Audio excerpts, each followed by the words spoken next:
Today, a core family will bring you story that's shaped by family and truth. Hi, my name is Harper Mitchell. I'm 29 years old, and I've spent the last 8 years serving in the U.S. Army. I've driven convoys through war zones. I've been in ambushes. I've carried wounded brothers and sisters through the dust and fire. But the moment that nearly broke me was at my sister's wedding rehearsal. "You can't wear white," she said. "You're not pure." That night, something inside me cracked. So the next morning, I walked into the bridal suite. Not in blush pink chiffon, but in full dress uniform. What happened after that? Tears, silence, a father's salute. It changed everything. Before I tell you how that day unfolded, drop a comment telling me where you're watching from and hit subscribe if you've ever had to fight for the right to be yourself, even in your own family. I grew up in Fairfield, Connecticut, the kind of town with white picket fences, PTA moms, and perfect report cards. And in our house, there were 2 Mitchell sisters. There was Madison, 3 years older, blonde, blue-eyed, flawless. She won her first pageant at 7, played violin, made straight A's, and said please and thank you without ever being told. Then there was me, Harper.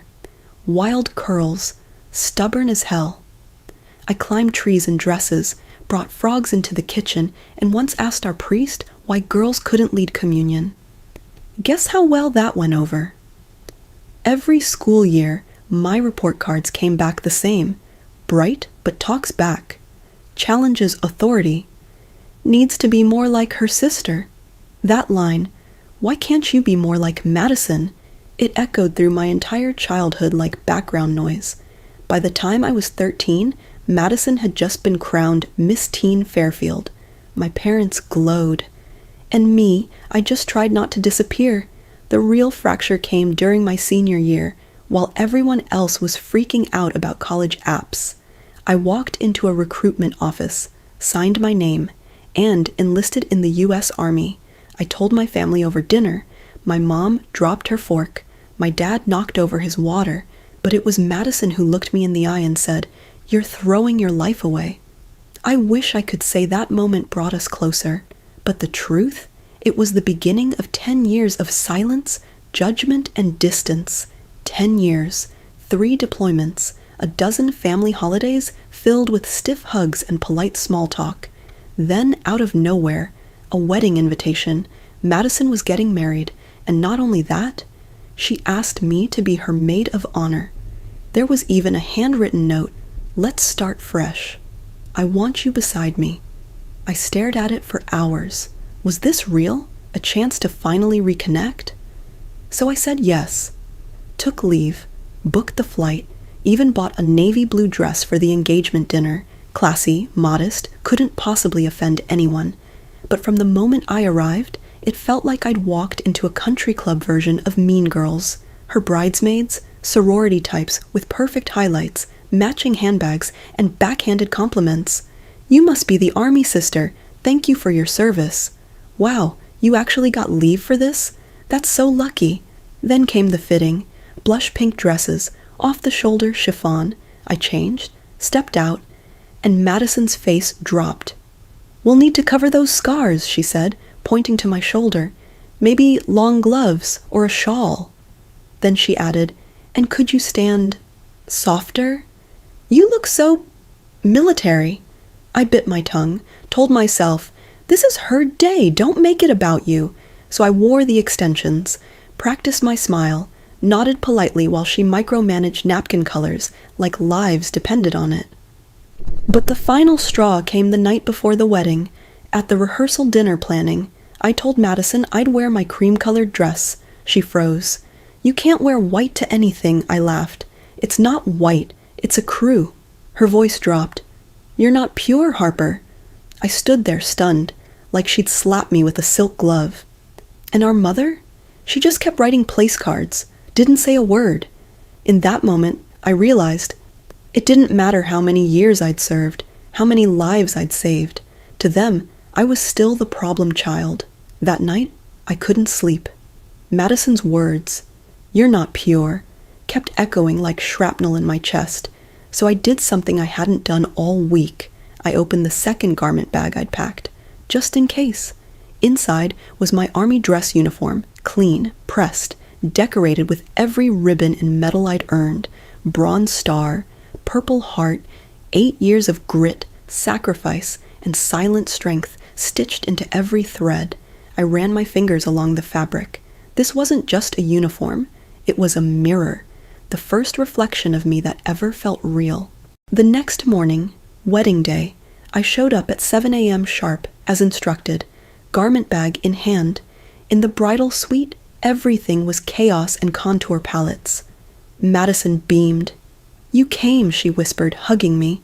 I sat, got my hair curled, let a stranger contour me into someone unrecognizable.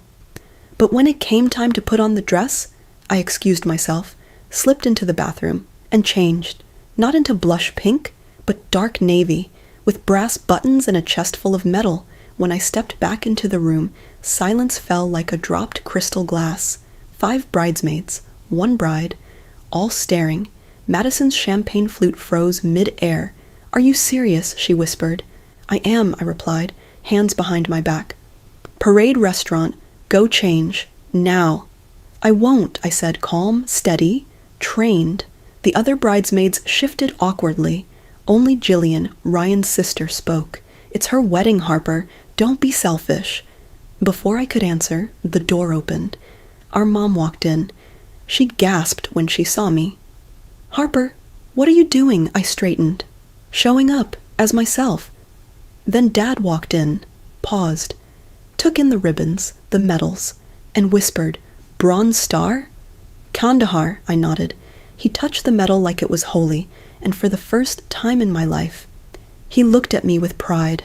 Madison broke. "This is my day," she cried. "Everything was supposed to be perfect." And then came the ultimatum. "Change, or you're out of the wedding party."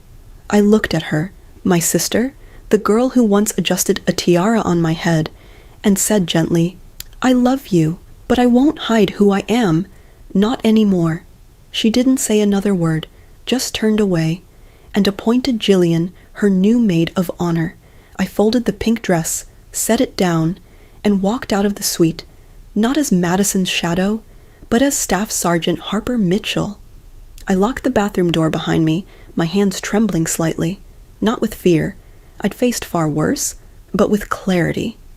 I hung the bridesmaid dress back on its hanger and unzipped my second garment bag. Inside was my Army service uniform, dark blue jacket, rank insignia, Bronze Star, Purple Heart, every ribbon, every badge, earned with sweat, pain, and moments that still woke me up at night. As I buttoned the jacket and smoothed the fabric, I felt my breath steady. My heart quieted. I wasn't trying to make a statement. I wasn't here to sabotage Madison's wedding. I just couldn't pretend anymore. The extensions came out. The heavy makeup wiped away. I tied my real hair back in a clean bun and looked at myself in the mirror. There she was, Staff Sergeant Harper Mitchell, soldier, leader, sister, survivor. I didn't need to wear blush pink to fit in. I didn't need to hide my scars to deserve respect. I didn't need to shrink myself for a place at a table that never made room for me. I stepped out of the bathroom in full uniform. The bridal suite fell silent. Madison froze, her champagne glass mid-air. The other bridesmaids looked away, suddenly obsessed with their phones or clutch purses. "What are you wearing?" Madison finally whispered, her voice tight with shock. I stood tall. "The truth," she blinked. "This is not the time for one of your stunts, Harper. You're making this about you." I shook my head, calm and steady. "No, I'm not. I'm just done making myself smaller so you can feel bigger." Madison's face turned red. "Either you go change, or you're out of the wedding party."